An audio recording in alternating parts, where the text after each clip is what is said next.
వైసీపీపై MLC Nagababu తీవ్ర విమర్శలు చేశారు. శ్రీవారి భక్తులకు భగవంతుడికి వైసీపీ దూరం చేసిందని విమర్శించారు. ఈ మేరకు ఆయన ఓ వీడియోను విడుదల చేశారు. తిరుమల కొండపై వైసీపీ దోపిడీ అంతా ఇంత కాదు. గెస్ట్ హౌస్లో 500కు దొరికే రూమ్ ఛార్జీలు 1000కి పెంచారు. 2.5 కోట్లు ఉన్న TTD common good fund contribution ఒక్కసారిగా మారేడుకాయ చేశారు. దీనిపై ఒక వైసీపీ నాయకుడు మాట్లాడలేదని నాగబాబు మండిపడ్డారు. నమస్తే, నేను మీ నాగబాబుని.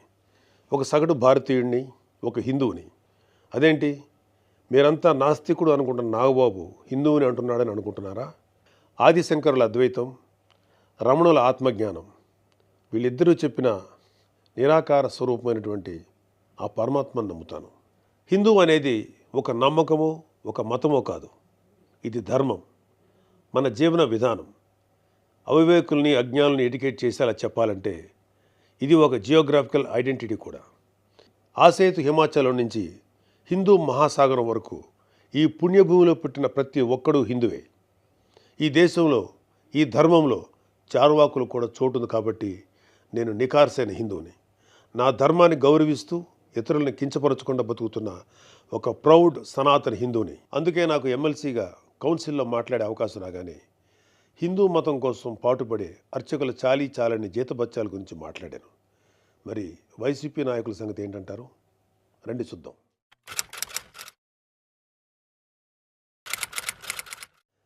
సెప్టెంబర్ 6, 2020 అంతర్వేది శ్రీ లక్ష్మీ నరసింహస్వామి వారి రథం దగ్ధమైన రోజు. రాష్ట్ర వ్యాప్తంగా ఉన్న హిందువులందరి మనోభావాలు దెబ్బతిన్న రోజు. అప్పటి వైసీపీ ప్రభుత్వం ప్రతిపక్షాల ఒత్తిడికి తలొగ్గి కేసుని సిబిఐకి అప్పచెప్తామని చెప్పింది. కట్ చేస్తే 2023లో ఒక హిందూ హక్కుల యాక్టివిస్టు ఆర్టీఐ వేశాడు. దానికి సిబిఐ ఏం సమాధానం చెప్పిందో తెలుసా? అసలు ఈ కేసు మేము టేకప్పే చేయలేదని చెప్పారు.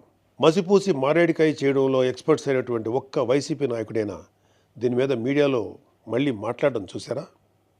అయినా వీళ్ళకి అవతల వాళ్ళ పర్సనల్ జీవితాల మీద ఉన్న ఇంట్రెస్ట్ మన హిందూ దేవాలయాల మీద ఎక్కడ ఉంటుంది?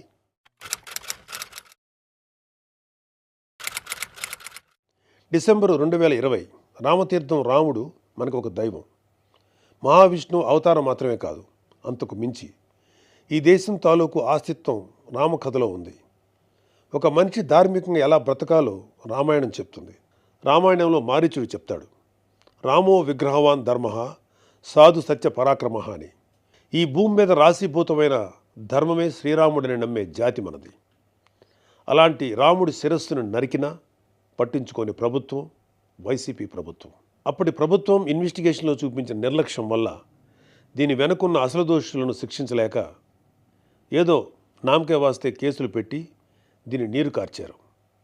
అయినా మీకు మీ మంత్రులకి రిలీజ్ సినిమాలకు రివ్యూలు ఇవ్వడం మీద ఉన్న శ్రద్ధ రాముడి మీద ఎందుకు ఉంటుంది?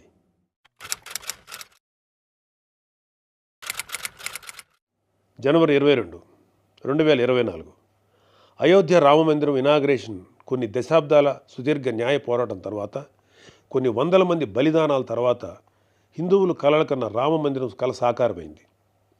దేశమంతా ఒక పండగలాగా దీన్ని సెలబ్రేట్ చేసుకున్నారు. మన రాష్ట్రం నుంచి పవన్ కళ్యాణ్ గారు, చంద్రబాబు నాయుడు గారు కూడా వెళ్ళి అందులో పాలు పంచుకున్నారు.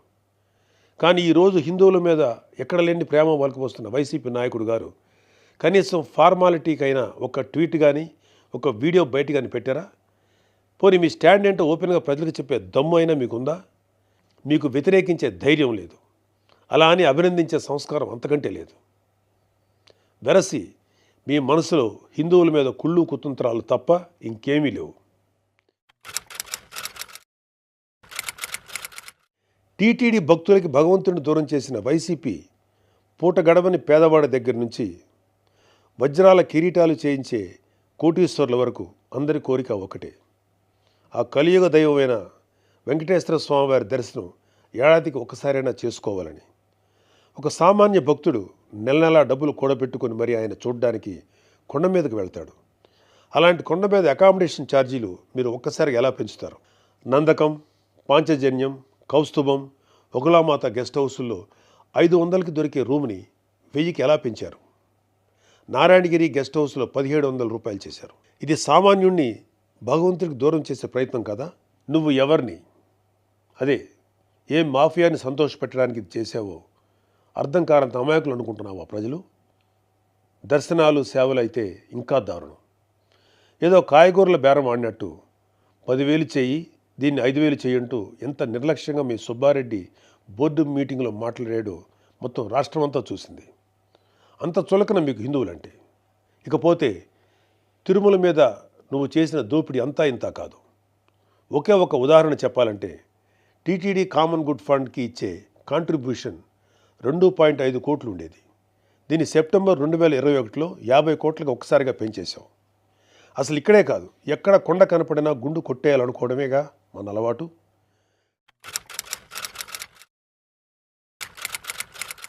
Declaration form. ప్రతి రిలీజియస్ ఇన్స్టిట్యూట్కి ఒక సాంప్రదాయం ఉంటుంది. దాన్ని గౌరవించడం మన ధర్మం. యుధా రాజా తదా ప్రజ అంటారు. నాయకులే రూల్స్ ఫాలో కాకపోతే ఇంకా ప్రజలు ఏం ఫాలో అవుతారు? అయినా బాధ్యత గురించి వైసీపీకి చెప్పడం చెవిటోడి చెవిలో శంఖం ఊదినట్టే. పవన్ కళ్యాణ్ గారు ఆయన కూతురు పొలినాని తిరుమల తీసుకువెళ్ళినప్పుడు ఆ అమ్మాయి మైనర్ అయినా కూడా ఒక గార్డియన్గా ఆ అమ్మాయి తరఫున డిక్లరేషన్ ఇచ్చారు. పవన్ కళ్యాణ్ గారి సతీమణి అన్నాగారు కూడా డిక్లరేషన్ ఇచ్చారు. ఇంత ఎందుకు, ఈ దేశ రాష్ట్రపతి అబ్దుల్ కలాం గారు కూడా తిరుమలలో డిక్లరేషన్ ఫామ్ పైన సంతకం చేసి అక్కడి నుంచి సాంప్రదాయాన్ని గౌరవించారు. నువ్వు కలాం గారి కన్నా గొప్పోడివా? డిక్లరేషన్ ఇవ్వకుండా వెళ్ళటమే కాక మీ మంత్రి వచ్చి ఆడి అమ్మ మొగుడు కట్టాడా తిరుపతి గుడి అని అంటాడా? అలా తలపొగురు మాటలు మాట్లాడితేనే జనాలు 151లో మధ్యన 5 తీసేసి 11 ఇచ్చారు. అయినా నువ్వు ఏమైనా మారావా? లేదు. డిక్లరేషన్ అడిగారు అని తిరుమల పర్యటన క్యాన్సిల్ చేసుకున్న చరిత్ర ఉంది. అయినా సెక్యులర్ ప్లేస్కి రిలీజియస్ ప్లేస్కి తేడా తెలియని నిన్ను ఎడ్యుకేట్ చేయటం మా వల్ల కాదు. ఇక ఫైనల్గా మన కల్తీ నెయ్యి వ్యవహారం గురించి చెప్పాలి. పాపం ఈరోజు డోస్ ఎక్కువైనట్లుంది. రేపు మాట్లాడుకుందాం. Stay tune.